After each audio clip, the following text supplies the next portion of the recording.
Welcome back to the Ovens Garage. Today we're working on my wife's 2003 BMW X5 and we're going to be replacing these old hazy headlight lenses. While we're in there, we're going to be putting in some angel eyes. First, I just want to show you how absolutely toast and baked these old headlight lenses are. Once we get the new lenses on there, it'll absolutely change the look of this car. So it's important to note that this X5 is a pre-facelift car, so 2003 and earlier. A couple things because of that. The pre-facelift cars, for the most part, the headlight lenses are easier to get off compared to the facelift cars, as well as the method of removing the headlights is a little bit different. So in order to remove the headlights, what you need to do is remove this bottom piece first.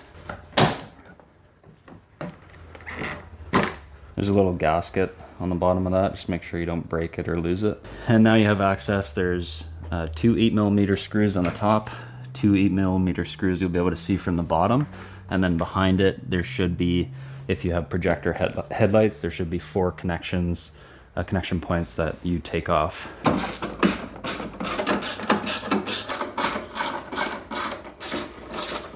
So as a part of the projector headlight, there were two more screws at the back bottom.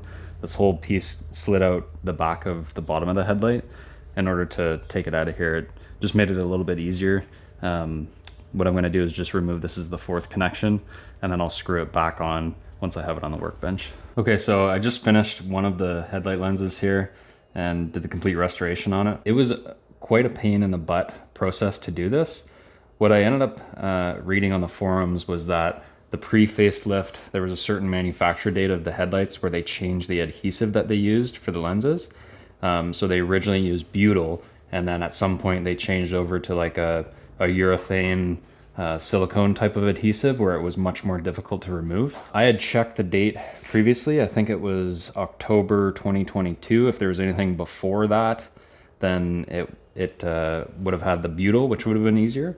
But this headlight, for some reason, I think it had a December of 2001 code on it, and it even had this really difficult sealant to remove. So I spent all day removing it. I had to use a heat gun around the entire edge and remove the lens. I ended up destroying quite a bit of the edge. You can see with the screwdriver how it is wavy just to peel it off. And in the process, I ended up also cracking the inner lens. So you got to be careful when you're removing it to not damage it. I removed that. I installed the angel eyes, removed these waffle light diffusers behind each light here. And then this outer part here behind the turn signal was chrome. I just painted that black to sort of match the rest of the headlight. And that's what it looks like. So we've got completely new headlight and then the old headlight here. Okay, so I lost some of the audio throughout this video recording process. I just got a new microphone and I'm still going through some learning. But anyways, here is the headlight removal process, headlight lens removal process. I just talked about how don't worry about messing up the edges too much because you'll end up covering most of it with trim and the hood will hide a lot of it anyways. So this trim piece gets removed first. Don't destroy it because you are going to be reusing it. It's hooked in at the bottom there, kind of like a little clip. And remove this screw as well to remove the lens, and then heat up around the outside of the edge of the lens with a heat gun. Okay, I just want to show you the process of me really getting this lens off. You're gonna feel like you're destroying the thing in the process, and you kind of are, because there's only really a couple ways to get it off. The heat really isn't doing too much. What I find is I take this long flat bladed screwdriver. I can peel up the top edge, get in beneath under the lens to the bottom of the seal, because this is a channel, right? It's a C channel, and I'm trying to scrape off the adhesive off of the bottom of that channel after I've gone through. So I'm really just pushing in and kind of twisting at the same time to release the adhesive on the bottom of the lens. Try not to scratch the black plastic on the inside. I kind of nicked one of them.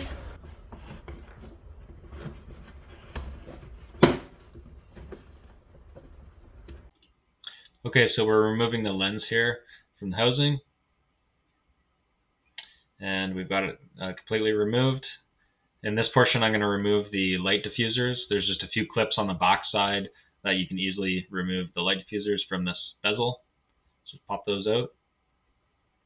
And now you can do a couple things with this turn signal deflector. I chose to just paint mine entirely black. You can paint the outside edge black if you want to. Be careful, the chrome is weak on this, so if you tape it, the chrome will likely fall off. Here I'm using 3M weather strip gasket adhesive.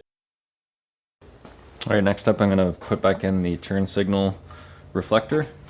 Okay, next up I'm gonna put back in the plastic bezel with the angel eyes. I tucked the wires above the plastic chrome piece here, and then I routed it over towards the turn signal, and I just went through the turn signal hole, and then when I put that bulb back in, it has a bit of a gasket on it, so it compresses over the wires, and then I just rotate it and it makes a nice seal. So I think I'll do the same with these. All right, so I had to extend a couple of these wires on the angel eyes just because I still wanted to go through the turn signal hole.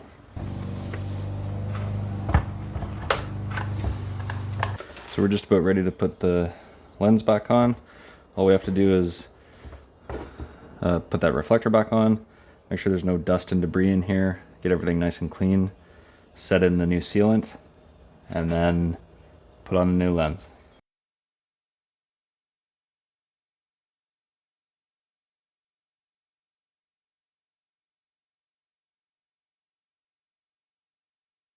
So while I'm waiting for the RTV to cure on this headlight, I went ahead and did the wiring. So I'll just run you through how to wire these angel eyes in.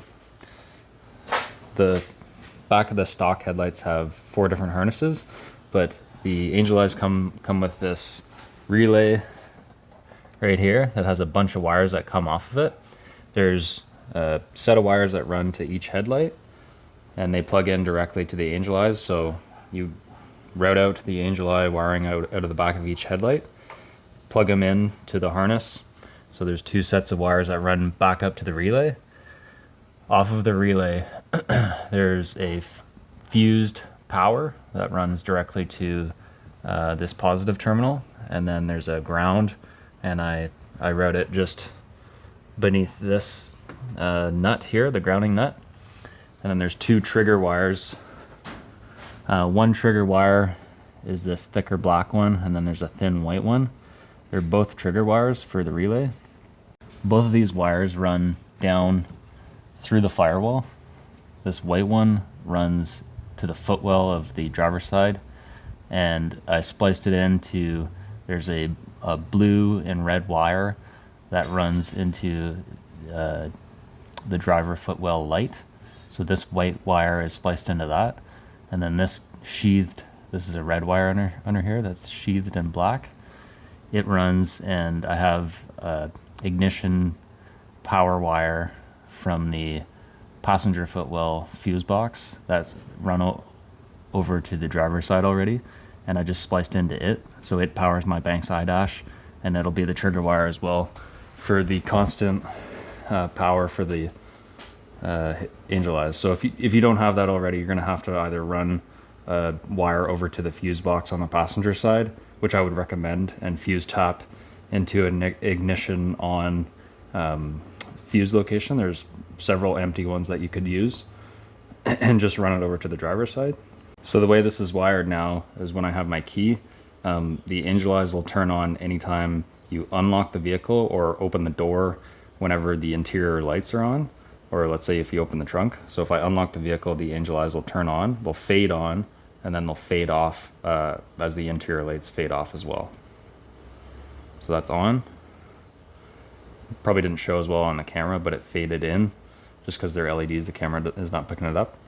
And then when they go out, give it a few seconds, the angel eyes will fade out. So they faded out nice there in person. So on, and then they fade back out again. So just to recap on the wiring again, you have from the relay, you have wires that run to each angel eye. You have a power, you have a ground, and then you have 2 trigger wires. One trigger wire will set the relay off and turn this on anytime the ignition's on, and then the other trigger wire will trigger the angel eyes on whenever your interior lights are on. All right, so here's a final look at the headlights. I'll just go ahead and unlock the car and you can see what the angel eyes look like.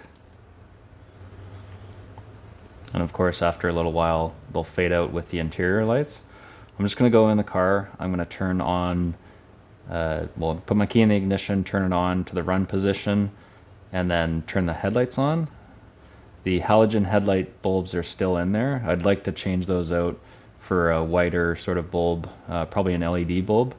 But the xenon bulbs towards the outside, they're a nice similar color to what the angel eyes are. So I'll show you both the daytime running lights, which is the halogen bulb, and then the headlights.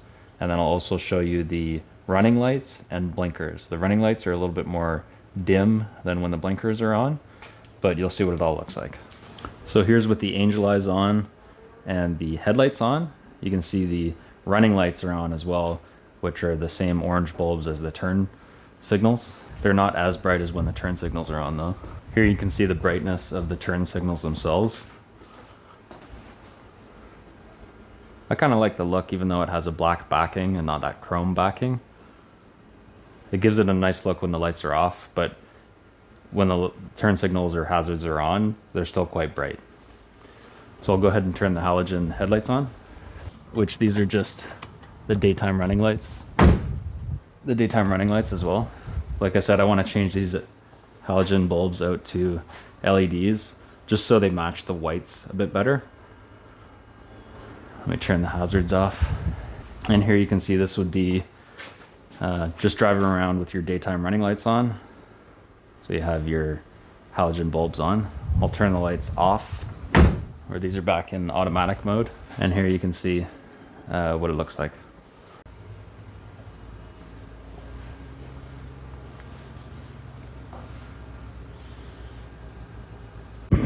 All right, here's a final look at the headlights.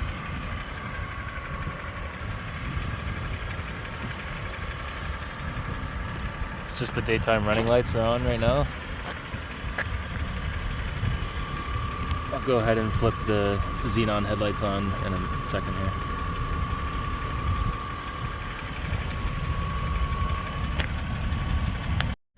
And here's a look with the xenon headlights on.